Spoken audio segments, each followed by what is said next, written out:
Good morning, beautiful women and handsome men. How are you? I hope you're thriving like I am. Welcome back to Doing Life with Chris.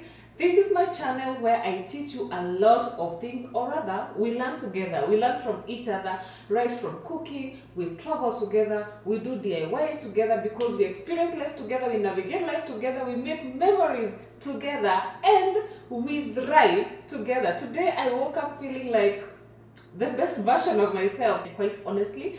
And I thought to myself, what better time to teach you, my wonderful, wonderful subscribers and newbies, how to make cheese at home so that we can save those bucks and take ourselves out. So guys, I really want, and I am excited to throw down this, is it a recipe? I don't know, but to throw out these instructions of making cheese at home, I woke up with this intense craving to have burgers for lunch. Hold that thought. I just wanted to check that we had ground beef, and yes, hooray, we have ground beef. So I will be making my beef burgers from scratch, right from the bun. And because I do not have cheese, but I have milk, I figured, why not make my own cheese at home as I throw down that recipe right here, and so that we can learn together and grow together and thrive together and do all the amazing things together.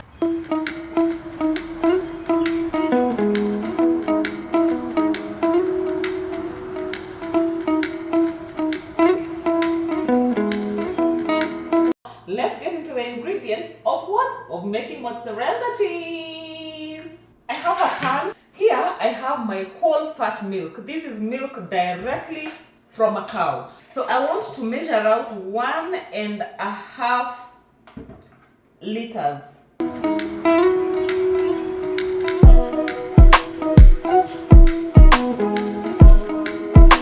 I am going to be heating this milk up to about 49 degrees Celsius. If you do not have a thermometer, you remember the pinky finger test.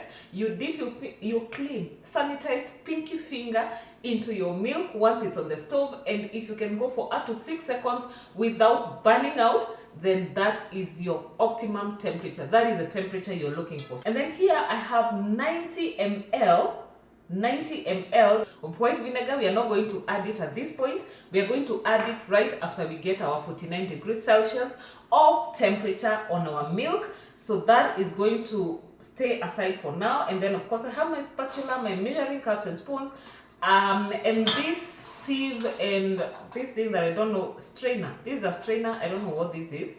I am going to find some good use for it. And then of course a bowl. You can never go wrong with a bowl on hand. So guys, we're gonna move to the stove so that we can get this process of making mozzarella cheese going. I am super duper excited for this.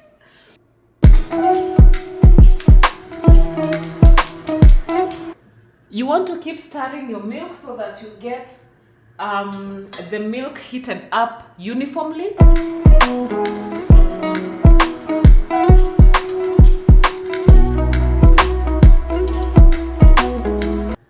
So you can see my thermometer is on degrees Celsius and there is a C/F. So if you want to switch to Fahrenheit, you can just press this knob. Baby boo, you're back.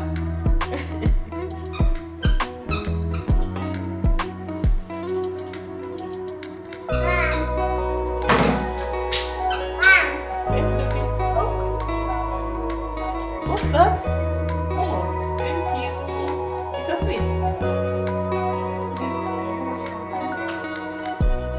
So my temperature just keeps jumping, making high jumps. I'm going to give it like about 3 or 4 minutes for it to cool down a bit so that I can get the 49 maximum temperature I'm looking for. And then we'll go.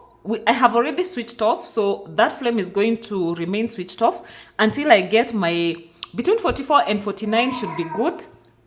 And then once we have that, we are going to add our curdling agent, which is white vinegar. You can also use lemon juice if you have. I actually have lemons, but I thought the process of extracting the lemon juice would take me a bit of some time, and I really want to save on time as of right now.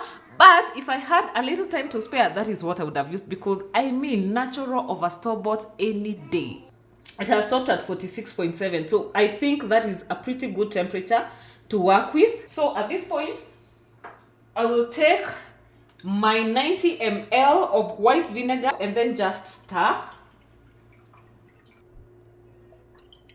I think what I have here is not curd, it is cream cheese.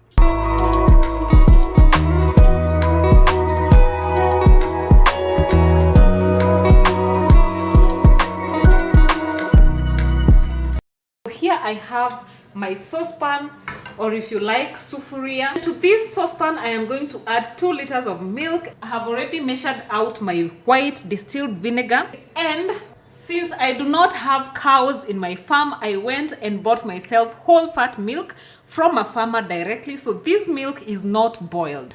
Please do not boil your milk prior to the process of making mozzarella cheese. From experience.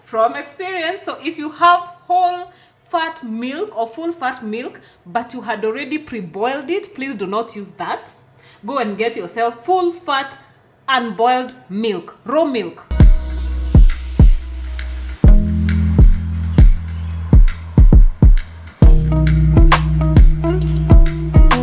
We're not going to boil this milk, but rather bring it to a temperature of about 44 to 49 degrees Celsius. About 125 degrees to 135 degrees Fahrenheit.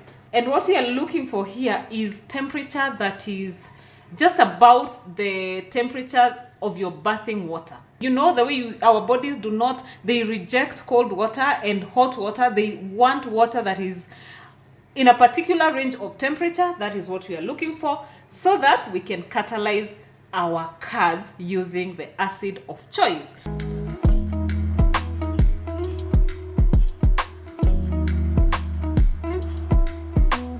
I need you to have the cover to your saucepan nearby, because once we add our acid, we are immediately going to cover it so that we trap in the heat for about 2-3, maximum of 5 minutes for the curds to form, and then we are going to extract our curds, and then I'll show you what to do after that. 1 liter to about 5 tablespoons of vinegar or whatever acid. So because I'm using 2 liters, then I have gone in with half a cup of vinegar, and that is about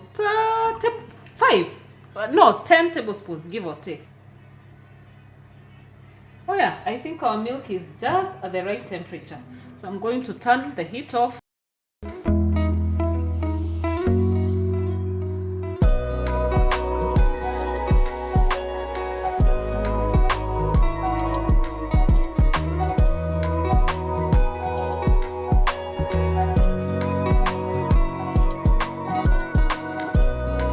I am back, armed with a spatula and a strainer, because we want to extract our curds.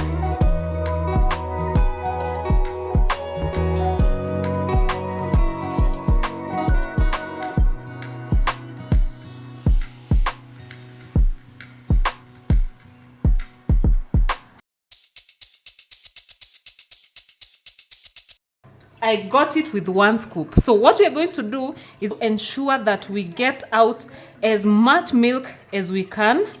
So keep turning. And what we will do at this point is that we are going to turn on our stove.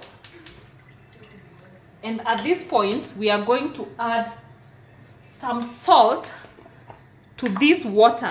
So I am going to go in with a whole tablespoon of salt into that water, because we are going to be dipping our curd back into that water just to flavor the cheese that is coming along beautifully. And also something that I didn't say is that at this point, you need to have cold water on standby. You can see there's so much water. So you need to squeeze all this water out. You need to have cold water on standby. So please have some ice cubes in the freezer. Have some water. I had already put some water in the fridge for it to keep to start the cooling process. And also I have some ice cubes in the freezer.